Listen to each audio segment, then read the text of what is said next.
वीराना टापू में रहने वाली मोनी चिड़िया अपने अंडे से बात कर रही थी। ओ मेरा बेटा, तू कब बड़ा होगा? देख, तेरी माँ अकेले काम कर करके थक गई है। मोनी अपने अंडे से बात कर ही रही थी कि तभी टिंकू वहां आ जाता है।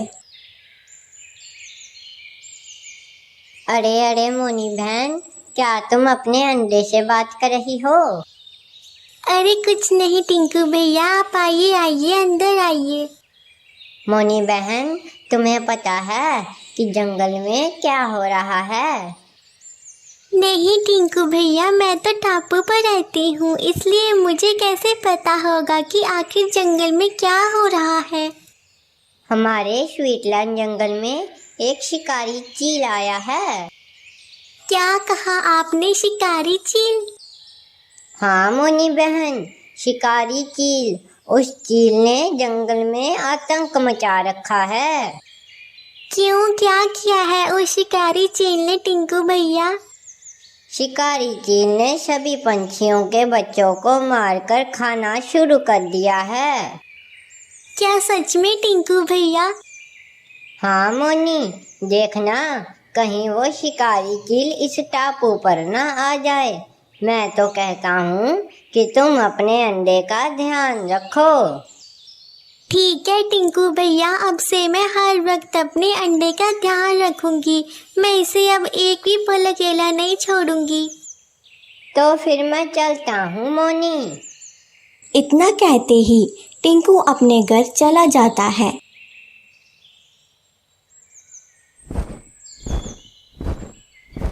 आखिर कितने दिन हो गए, कोई अच्छा शिकार नहीं मिला।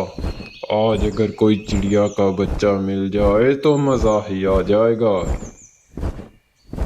शिकारी चील काफी देर तक जंगल में अच्छे शिकार के लिए इधर उधर घूमता है। लगता है आज फिर वही रूखा सूखा खाना पड़ेगा।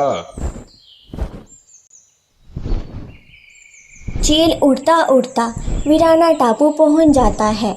उसका ध्यान मोनी के घर की ओर पड़ता है। अरे वाह, अंडा! अगर ये मुझे अंडा मिल गया तो मेरे आज रात का खाना हो जाएगा। और कितने दिनों से कुछ अच्छा खाया भी तो नहीं है।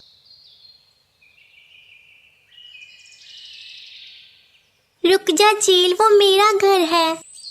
अरे ओ चील के बच्चे, चला जा, नहीं तो मैं सभी पंछियों को बुला लूंगा।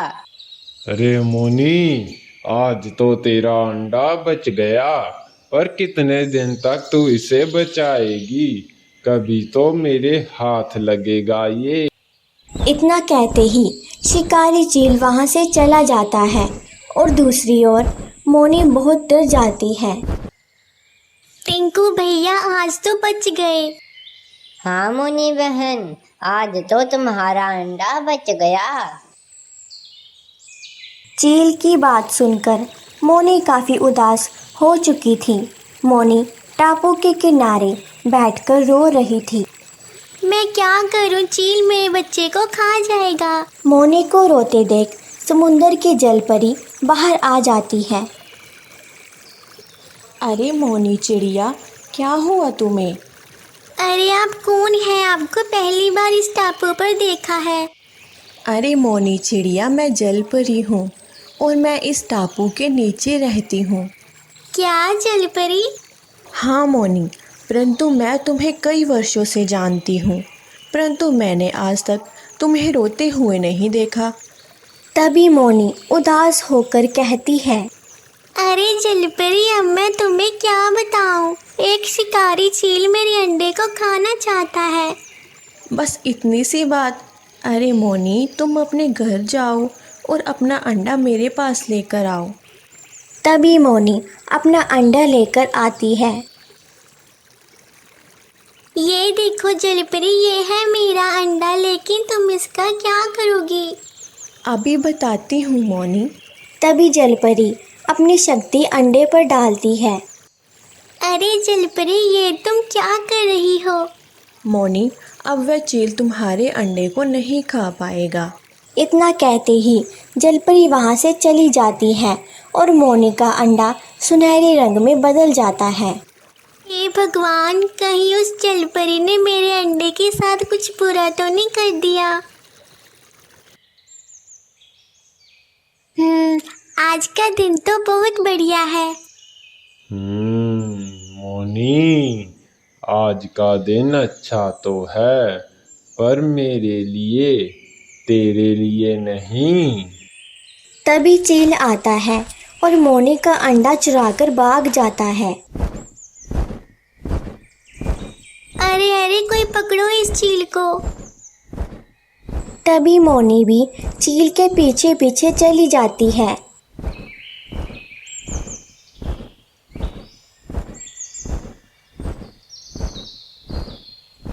मोनी, आखिर तू कब तक मेरा पीछा करेगी? तू मेरे जितना कभी नहीं उड़ सकती। चील, मेरे बच्चे को अगर कुछ हुआ तो तू भी नहीं बचेगा। मोनी की ये बात सुन चील को गुस्सा आ जाता है और वह नीचे उतर जाता है।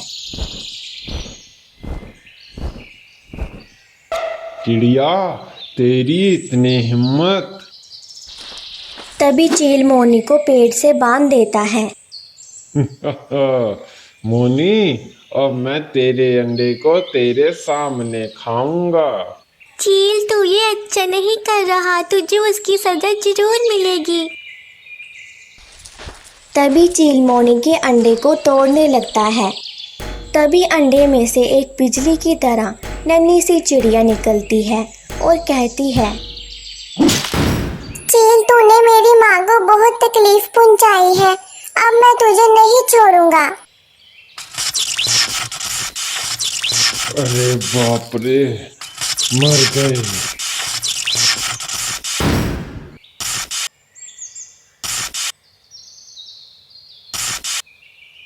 अरे टीटू बेटा, तो ठीक है ना? अरे वाह माँ, टीटू नाम बहुत प्यारा है।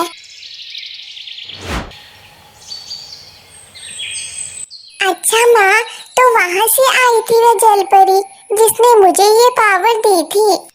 हाँ टीटू बेटा। माँ, क्या वह जलपरी बाहर आएगी अब? पता नहीं टीटू बेटा, पर जहाँ भी ये जलपरी आएगी तुम उसका शुक्रिया जरूर करना।